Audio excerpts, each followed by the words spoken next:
Welcome back to the briefing. There is a number that defines the moment when diplomacy ends and annihilation begins, and that number is 48.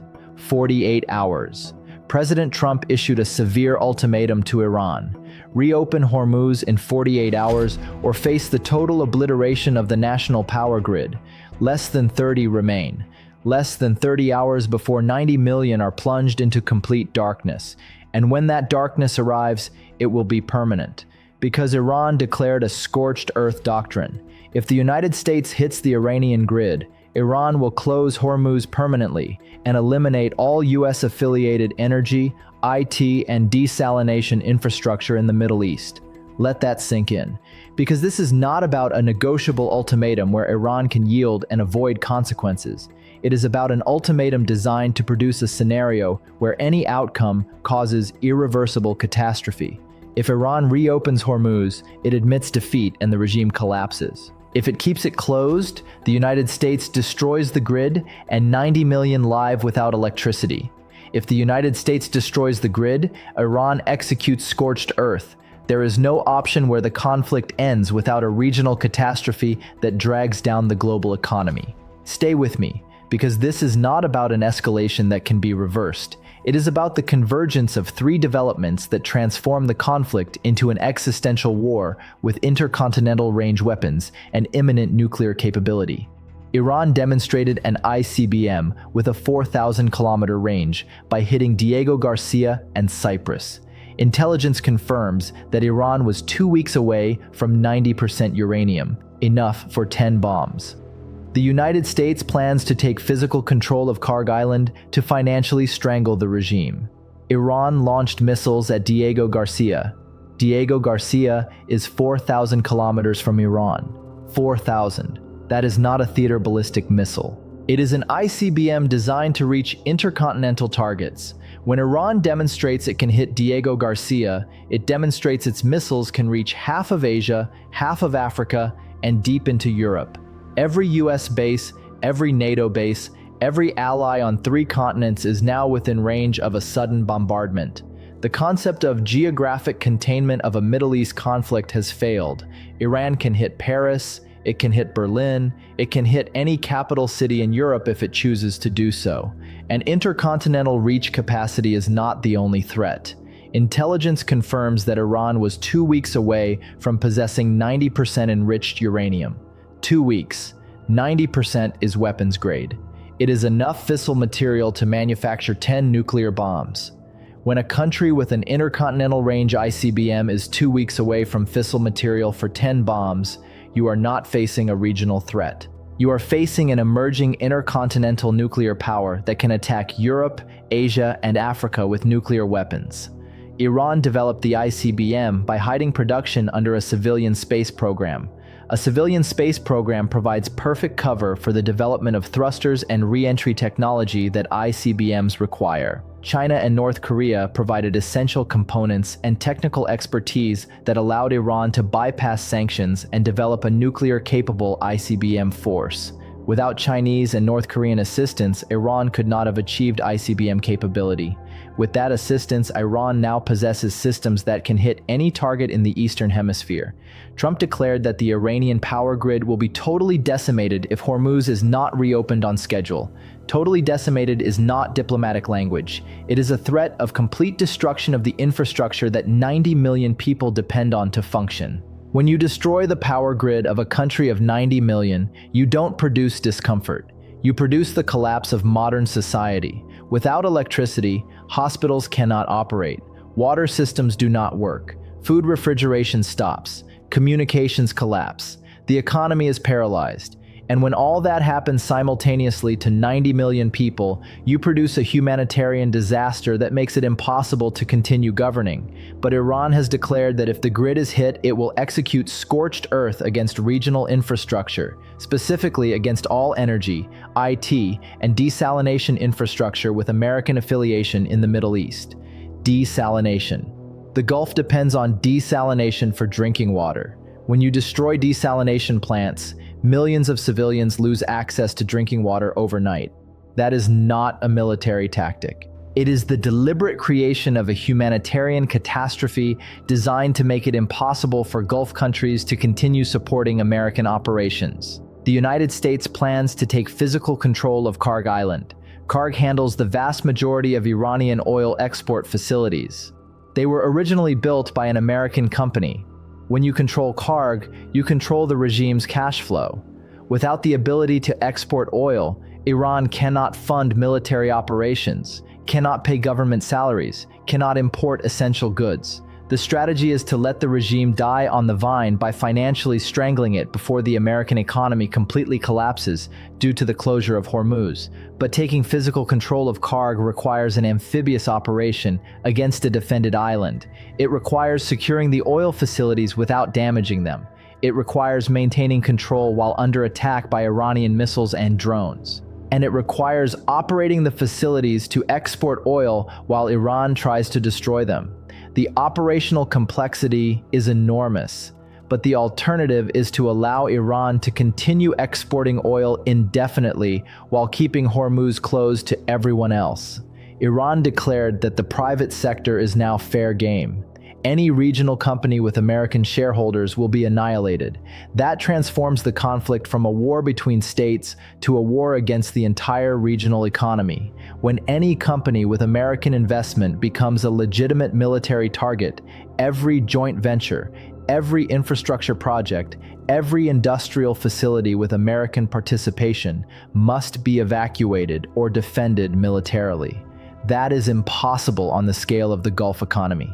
Less than 30 hours remain before the ultimatum expires.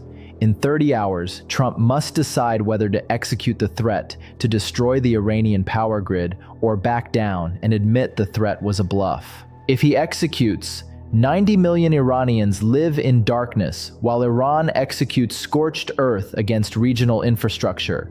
If he backs down, he has demonstrated that American threats are empty and Iran can ignore future ultimatums. And here is the calculation that makes the ultimatum impossible. If the United States destroys the power grid, it produces a massive humanitarian disaster that the international community condemns. That provides Iran with the moral justification for scorched earth.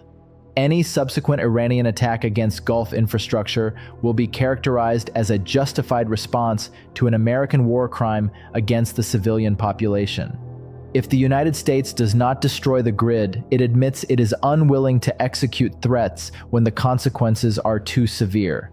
That invites future escalation because Iran learns that maximum threats will not be executed. Iran 2 weeks away from weapons-grade uranium. ICBMs with a 4,000-kilometer range. Scorched earth doctrine against desalination. A 30-hour ultimatum. Karg under threat of physical capture. 90 million facing darkness.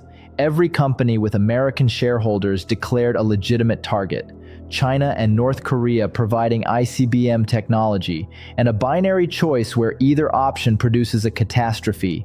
The permanent closure of Hormuz is not a temporary interruption of shipping. It is a complete freeze of the global supply chain that makes the modern economy impossible. When 20% of global oil cannot transit, prices do not adjust gradually. They jump to historic limits instantaneously. That produces immediate recession and hyperinflation in the global north. Transportation collapses, manufacturing stops, and economies that depend on energy imports collapse completely. And here is the cascade that makes the ultimatum catastrophic regardless of the outcome. If the grid is hit, Iran executes scorched earth immediately. Desalination plants in Saudi Arabia, the Emirates, Kuwait, and Qatar are destroyed in hours. Millions lose drinking water before governments can organize a response. Mass panic produces the collapse of public order. Gulf governments face the choice of declaring martial law or losing control completely. And while that happens, Iran permanently closes Hormuz using mines, sinking ships in the channel, and declaring that any attempt to reopen it will be met with attacks against any vessel attempting to transit. The destruction of desalination produces an unprecedented humanitarian catastrophe. Millions of civilians in the Gulf lose access to drinking water. Not in weeks, overnight. When a population loses drinking water, you have days before a humanitarian crisis becomes a complete societal collapse. Gulf governments will face massive riots when the population runs out of water while the infrastructure is being bombed. Karg is located in a geographic position that makes physical capture extraordinarily difficult. It is 30 kilometers from the Iranian coast in the Persian Gulf. Any amphibious force attempting to capture the island operates under the constant threat of anti-ship missiles launched from the Iranian coast. Iran can attack landing craft, it can attack support ships, it can mine the waters around the island, and it can bombard the oil facilities if capture seems imminent. When the target is 30 kilometers from an enemy coast defended by anti-ship missiles, you are conducting an amphibious operation under conditions where every asset is under constant fire. Demonstrated ICBM capability means geographic containment has failed.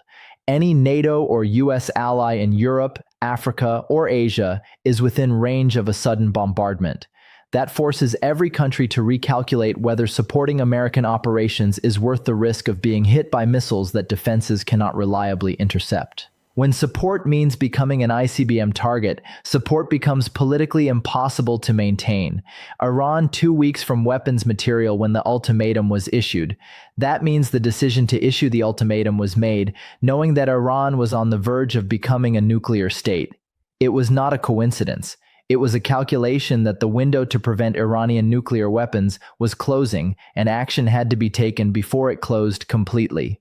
But the action taken produced an escalation that led to the demonstration of ICBM capability and a scorched earth doctrine. 2 weeks from weapons-grade uranium is not a vague estimate. It is an intelligence assessment based on monitoring enrichment facilities, tracking component imports, and intercepting communications about technical progress. When intelligence says 2 weeks, it means Iranian technicians were solving the final engineering problems before initiating final enrichment. Once final enrichment begins, it cannot be stopped without destroying the facilities completely. And the facilities are in deep bunkers that aerial bombing cannot reliably penetrate.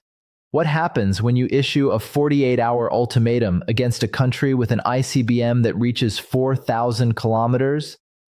What happens when that country was 2 weeks away from material for 10 nuclear bombs? What happens when it declares scorched earth against the desalination that millions depend on? What happens when less than 30 hours remain? What happens when you plan to physically capture an island that exports oil?